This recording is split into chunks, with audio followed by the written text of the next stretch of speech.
Hello everyone. In this video, I'll show you how to fix the FHE01 error in Forza Horizon 6. First, make sure your graphics drivers are fully updated. Outdated GPU drivers can cause game crashes, launch issues, and error codes like FHE01. Open the software for your graphics card, check for the latest driver version, and install any available updates. After the update is complete, restart your computer.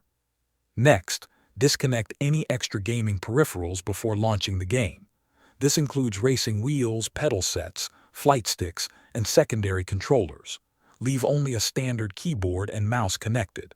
Start Forza Horizon 6 and wait until you reach the main free roam screen. Once the game is running normally, you can reconnect your racing hardware. Another common cause is background software. Applications such as Overwolf, MSI Afterburner, RivaTuner, and RGB control programs can sometimes interfere with the game. Completely close these programs before launching Forza Horizon 6. You can also check the system tray in the bottom right corner of Windows and exit any unnecessary apps running in the background. Finally, verify the game files to repair any missing or corrupted files.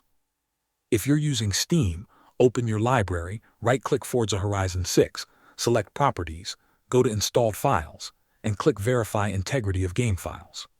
Once all these steps are complete, launch the game again and check if the FHE01 error has been resolved.